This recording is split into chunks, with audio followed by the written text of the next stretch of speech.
എല്ലാവർക്കും നമസ്കാരം. വളരെയേറെ ദുഃഖത്തോടു കൂടിയാണ് ഞാനിപ്പോൾ നിങ്ങളുടെ മുമ്പിൽ ഇരിക്കുന്നത്. കാരണം ഇന്ന് സ്വന്തം ജീവിതം നിലനിർത്താൻ വേണ്ടി ജീവൻ കുരുതി കൊടുത്ത ജോയി എന്ന് പറയുന്ന ഒരു പാവപ്പെട്ടവൻ്റെ ആത്മാവിന് മുന്നിൽ ജീവിതത്തിന് മുന്നിൽ ശിരസ് നമിച്ചുകൊണ്ടാണ് ഞാനിപ്പോൾ നിങ്ങളോട് സംസാരിക്കുന്നത്. ശരിക്കും ഇതൊരു മനുഷ്യ കുരുതി അല്ലേ?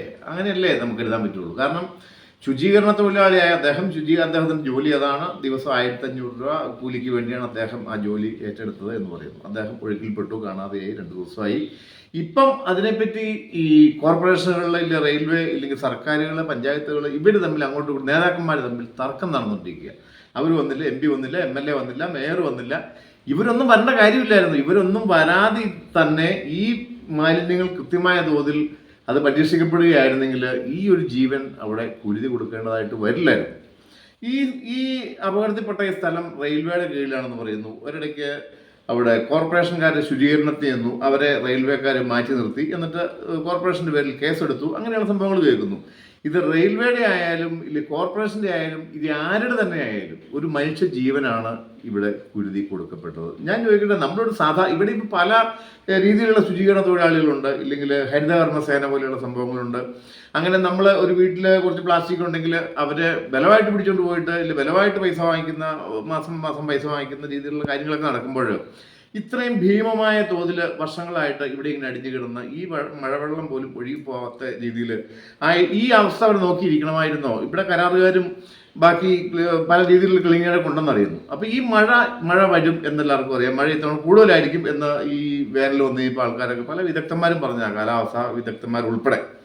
അപ്പോൾ ഈ വെള്ളം വരുമ്പോൾ ഈ വെള്ളം പോകാൻ വഴിയില്ല, ഇങ്ങനെ കമ്പിക്കും, വെള്ളം പൊങ്ങും എന്നൊക്കെ അറിയാമായിരുന്നു.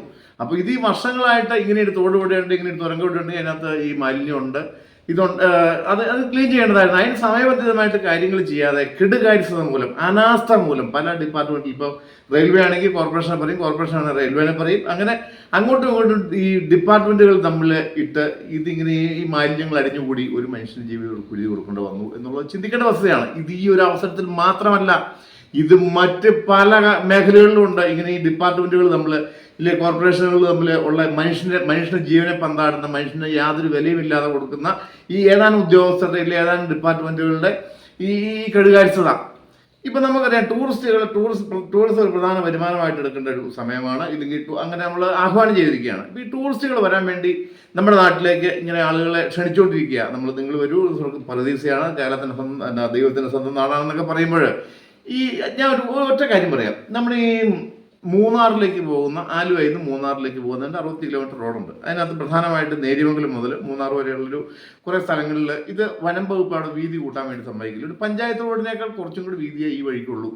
അനേകം വലിയ വാഹനങ്ങൾ ഉൾപ്പെടെ ഓടുന്നൊരു വഴിയാണ്. അവിടെ വനം വകുപ്പ് തൊടാൻ സമ്മതിക്കുന്നില്ല. ഈ വനം വകുപ്പ് എന്ന് പറഞ്ഞാൽ ചുവാഗ്രഹത്തിൽ നിന്നോ ഇല്ലെങ്കിൽ വേറെ അന്യഗ്രഹത്തിൽ നിന്നോ ഒന്നും ആളുകളല്ല അതിൻ്റെ ഉദ്യോഗസ്ഥന്മാരില്ല, അതിൻ്റെ ജീവനക്കാർ. അവർ ഈ നാട്ടുകാരാണ്. ഒന്നെങ്കിൽ ഈ സാധാരണ നമ്മുടെ ഈ ഭൂമിയിലുള്ള മനുഷ്യർ തന്നെയാണ്. ഇത് 1926 മഹാരാജാവിൻ്റെ കാലത്ത് 100 അടി വീതിയിൽ വഴി വിട്ടുകൊടുത്താന്നാണ് പറയുന്നത്. അന്ന് പൊതുമരാമത്ത് വകുപ്പിന് സമർപ്പിച്ച 100 അടി വീതിയിൽ ഈ ആലുവ മുതൽ മൂന്നാർ വരെ ആ 100 അടി വീതി പണി തീർത്താൽ മതി, അല്ലാണ്ട് വേറെ വനഭൂമിയൊന്നും ഇവിടെ ഉണ്ടാക്കണ്ട. അപ്പോൾ ഈ വനംവകുപ്പുകാർ പറയുന്നത് 1980 നിയമപ്രകാരം, വനം നിയമപ്രകാരം അവിടെ തൊടാൻ പറ്റത്തില്ല. ഈ ഇടയ്ക്ക് നമ്മൾ കണ്ടു, അവിടെ ഈ കഴിഞ്ഞ കാലങ്ങളിൽ കരിക്ക് വിറ്റുകൊണ്ടിരുന്ന, വാളറ കരിക്ക് വിറ്റുകൊണ്ടിരുന്ന ആളുകളെ വെളുപ്പിന് വീട്ടിൽ പോയി അറസ്റ്റ് ചെയ്ത് അവരെ കൊണ്ടുപോയി ജാമ്യം കൊടുക്കാതെ ഇരുത്തി. അപ്പോൾ അതിനകത്ത് അന്ന് അറസ്റ്റ് ചെയ്യപ്പെട്ട ഒരാളും ഫിഫ എന്ന് പറയുന്നൊരു കർഷക സംഘടനയെന്ന് എനിക്ക് തോന്നുന്നു, ഫിഫ എന്നൊരു സംഘടനയും വേറെ ഏതൊരു കോളേജ് വിദ്യാർത്ഥികളും കൂടി കോടതിയിൽ പോവുകയും ഈ വഴി വീതി കൂട്ടി പണിയാൻ വേണ്ടി ഉള്ള സംവിധാനങ്ങൾ കോടതി വിധിയായി.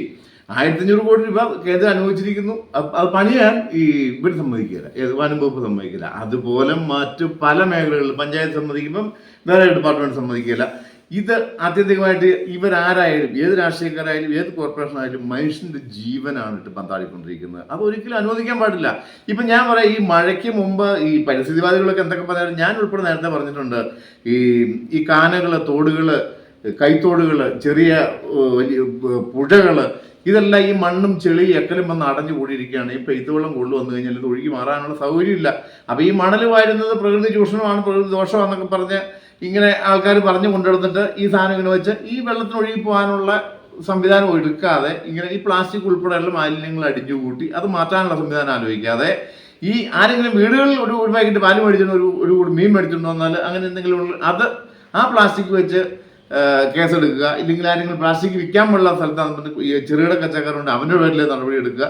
ഈ പിരിവിനല്ലാതെ മനുഷ്യൻ്റെ ജീവിതം പന്താടുന്ന ഇത്തരം നടപടികൾ, ഈ ഡ്രെയിനേജ് ക്ലീനിങ് ഉൾപ്പെടെയുള്ള കാര്യങ്ങൾ, ഈ വഴി വികസനം ഉൾപ്പെടെയുള്ള കാര്യങ്ങൾ, അപ്പോൾ നമ്മളൊക്കെ ഈ പല റോഡുകളും ഇടറോഡുകളും മെയിൻ റോഡുകളും ഈ പൈപ്പ് ഇടാനാണെന്ന് പറഞ്ഞ് കുഴിച്ച് ഈ മഴക്കാലത്ത് അത് കുളങ്ങളും തോടുകളുമായി കിടക്കുന്നത്, യാത്ര ചെയ്യാൻ വാഹനത്തിലും പറ്റില്ല, വള്ളത്തിലും പറ്റില്ല, നടന്നും പറ്റില്ലാത്ത അവസ്ഥയിൽ പല റോഡുകളും നിൽക്കുന്നുണ്ട്. ഇതൊക്കെ ഇവർ തമ്മിലുള്ള ഏകോപനമില്ലായ്മയാണ്.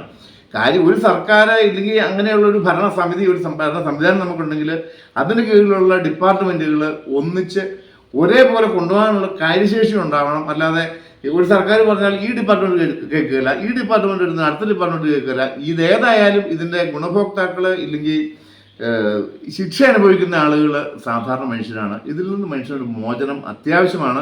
അതുകൊണ്ട് ഇത്തരമുള്ള കാര്യങ്ങൾ കാര്യക്ഷമതയോട് പ്രവർത്തിക്കാനും മഴക്കാലപൂർവ്വ ക്ലീനിങ്ങുകൾ കാര്യങ്ങളെല്ലാം ഇനിയെങ്കിലും വരുന്ന ആളുകളിൽ ഇനിയുള്ള ആളുകളെ കുരുതി കൊടുക്കാതെ ജനത്തിൻ്റെ ജീവിതം പന്ത് തട്ടാനുള്ള അവസരമായിട്ട് ഉപയോഗിക്കാതെ നല്ല രീതിയിൽ പോട്ടെ എന്ന് ഞാൻ ഈ അവസരത്തിൽ ആഗ്രഹിക്കുകയാണ്. എന്തായാലും നെടുഞ്ചെഴിയാൻ തോട്ടിൽ ജീവൻ കുരുതി കൊടുത്ത ജോയി എന്ന സഹോദരന് ഒരിക്കൽ കൂടി അന്ത്യാഞ്ജലി അർപ്പിക്കുന്നു. നന്ദി, നമസ്കാരം.